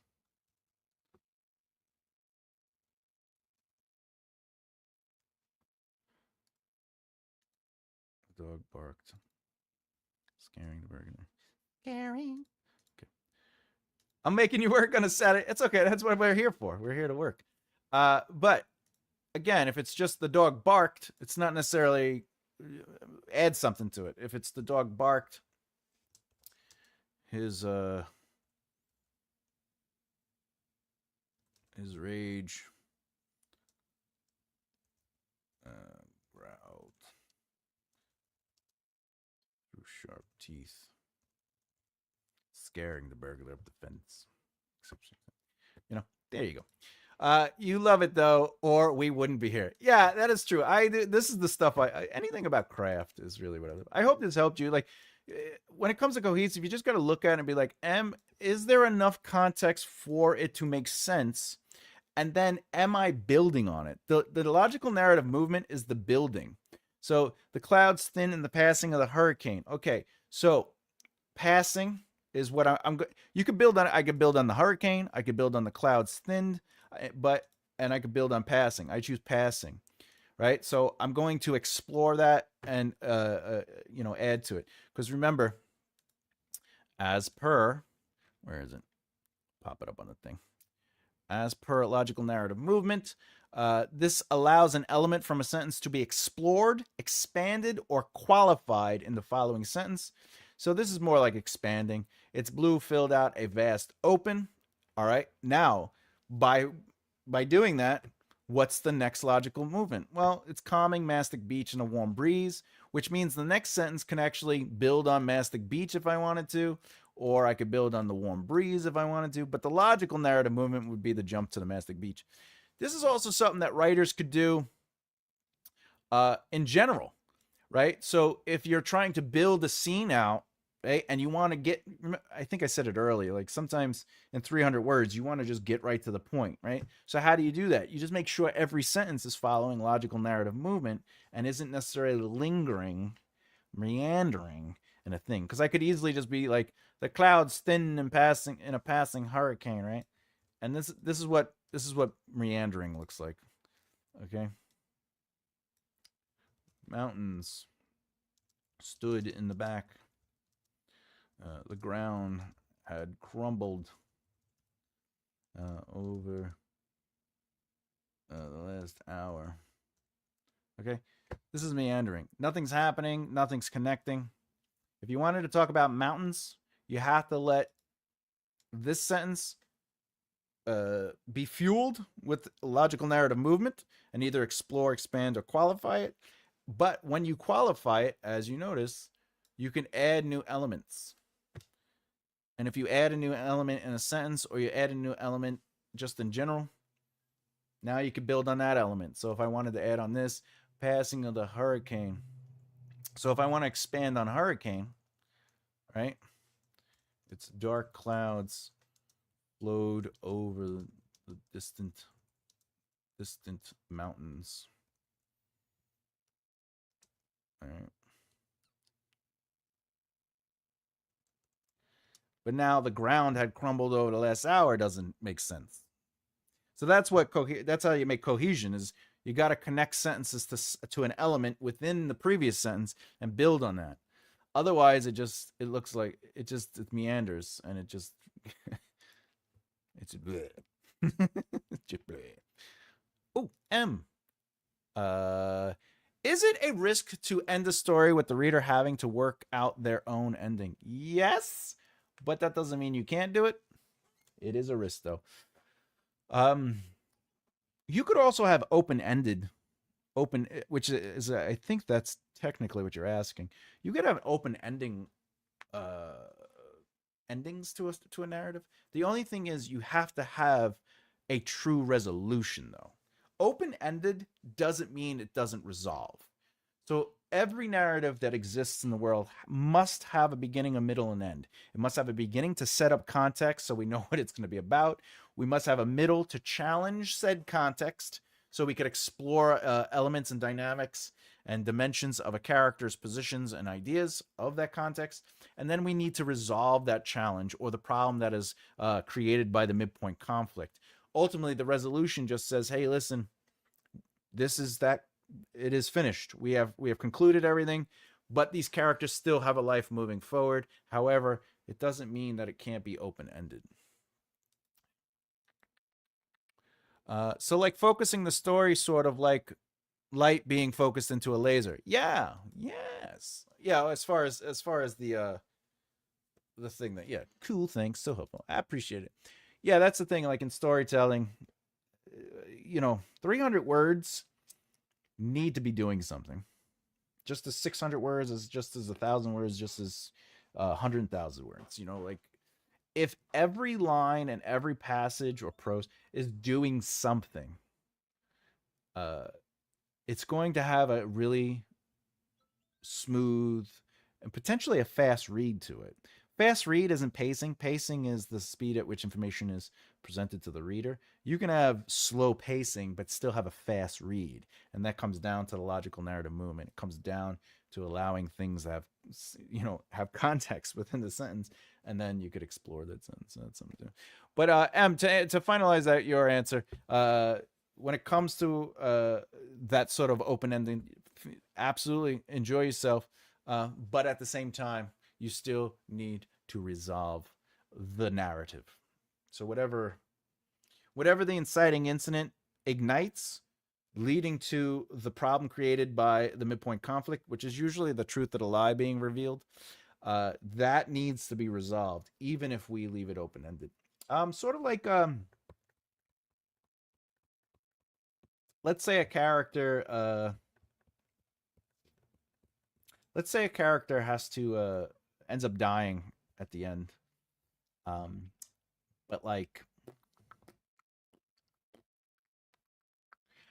let's say the final chapter, right after the climax, the final chapter, the resolution,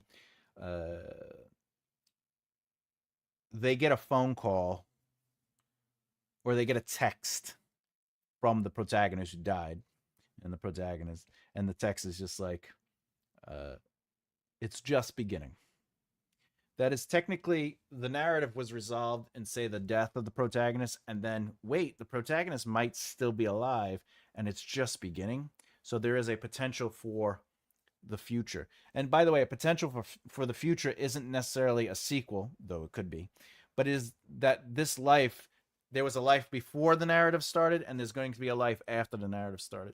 So that's just an example. Going to the pendatic,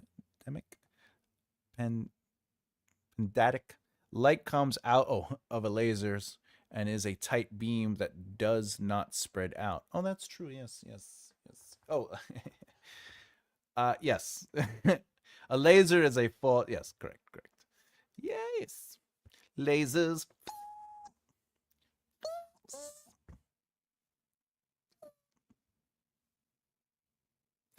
All right. Other than that, I think that's it. I think we did good today. We did really good today. Oh, by the way, tomorrow is going to be the Write a Book with Me series. We are officially, I think what are we on? Episode like 44 or something? Jesus. We're really far in though. What chapter are we on? Let me look so we can get excited for tomorrow. Does everyone get excited for tomorrow? I want to get excited for tomorrow. Let's see. Write with me. Notes. I think we're on 8 or something, right? We are on 8. Yeah, look at that. Boom. Okay, that's going to be fun.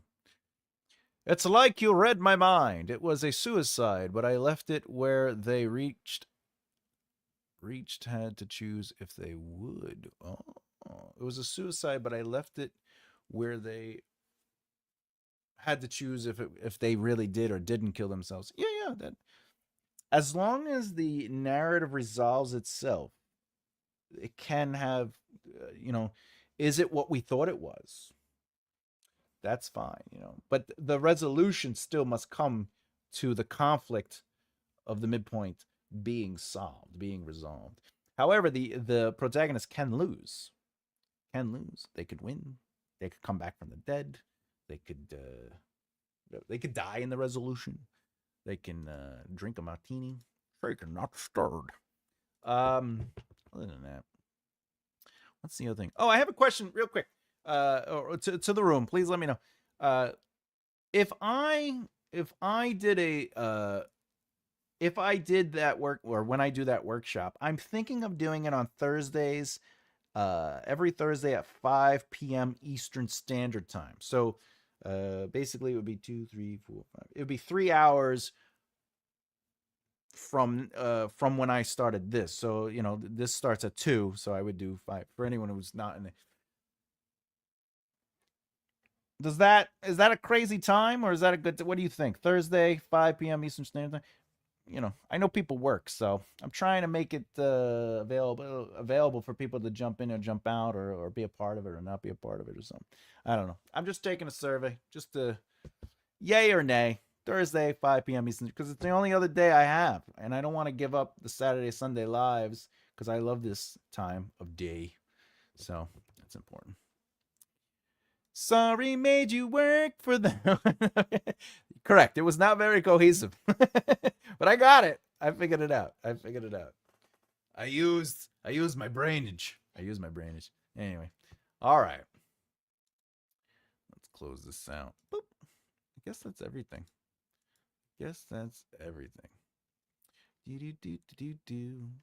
Oh, we got something. Calm.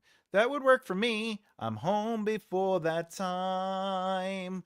5 p.m. Eastern Standard Time. By the way, I love my banana. I carry you with me, so Thursdays are good. Ooh, fantastic. Yep, that will happen this week on the Misfortunate Adventures of Laura Olivia. That's right. What will happen this week on the Misfortunate Adventures? That's funny. I love that you know her name. I love that you know the protagonist's name. Fantastic.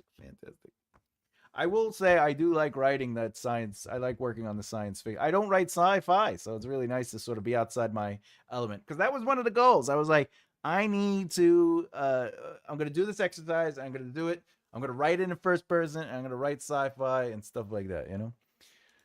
Thursday is cool after 5:15. Fantastic. Well, that's still a good time. That still works. You missed the hoopla of an intro. That's all. You come in, you go, hey, what's going on? The reason is because the workshop, what I'm planning to do with the workshop, my goal is, what's my goal? I don't know. I have plenty of goals, but my goal with the workshop is that there could be people who just watch and like ask questions, and they could just learn from what's going on. But then there are also people that could join up, and what they could do is they could send me a chapter, and in real time. By the way, this will not be live in the sense of like aired to everybody. It'll sort of be like a private workshop. But like somebody can give me a chapter and I will look at it, and depending on what the person wants me to do, do you want me to look at the structure and the arc of the chapter? Do you want me to look at characters and conflict and really tell you, is the character coming alive? Do you want me to look at prose to do what I just did with logical narrative movement? And do you want me to, maybe you have a short form outline or extended outline or a zero draft you want me to look at live, and I will go through that and I will work it for you in real time. However, if you don't want your stuff to be shown to other people, you can still join in and send me your stuff, and I'll give you written notes on it.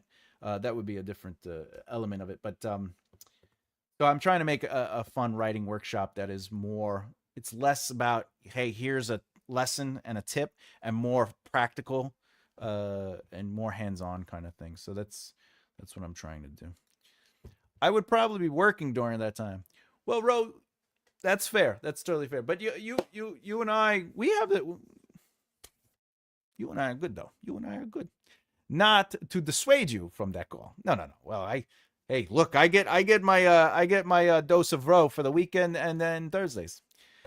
But I'll be reading my Bible first and then probably eating dinner, but then I'll still join. Well, the thing is, the master your story. That's what I'm going to be doing. So if anyone is interested in that, this would be the link to that information. Feel free to engage with that if you want. However, I will be reaching out to if you have questions, just send me your questions. More hands on would be great. They say that when you're writing, it's about trying to figure out what you can, and you gotta really get in there and play around with the crevices and move things, lift stuff, grope and grab at the context and subtext. How many pages constitutes too much to send? Well, that's a great question. Basically, you could send me a chapter, all right, but if I'm doing, it's going to be a 90-minute session. So I want to try to get more than one person in. So I'll probably just spend X amount of time on that piece. So as much as I get done. If the chapter's short, I could probably go through the whole chapter. If it's a little longer. However, if you want me to give you private notes, all right, outside of that, obviously, just send me a chapter. Make sure the chapter isn't 300,000 words, though. Try to keep it to, you know. That would work for my blurb. I will keep that in mind, Hannah. However, as you can see, it would be a paid service, of course, because it would be focused and it would be developmental editing in real time. But it'll be a nice way to sort of like help you all with your without just going into without having to pay for a full on edit from people or stuff like that. But you also get to learn, so you'll get to learn from each other, and you'll get to sort of be there. And you can participate, etc., etc. So please, if you have questions about it, you can send me the questions. I'd be happy to talk to you about it. If you are interested in it, you know, it is what it is. I will. There'll be more information on it being sent out. But other than that, yeah, there we go. There we go. I'm excited about that. Excited about that. Okay. Let's see. What time is it? It's 2 hours. Wow. I can't believe 2 hours passed. I have so much fun with you all. You know that? You realize I didn't even. I literally thought it was like an hour and 10 minutes have passed. Like I did the rewrite, and then. All right. With that said, I think it's time to go. All right, my friends. Much love, always. I am so grateful for everything that you give me, your time, your your humor, your patience, and sometimes yes, time for Thomas to eat. It sure is. Woohoo! Go get some pizza. I wish I could get pizza, but where I live, there is no such thing as real pizza. But with that said, I'm out and about. I'll see you tomorrow, 2 p.m. Eastern Standard Time. I'm Thomas J. Bellezza. Keep developing the right mindset. I'll see you next time. Bye.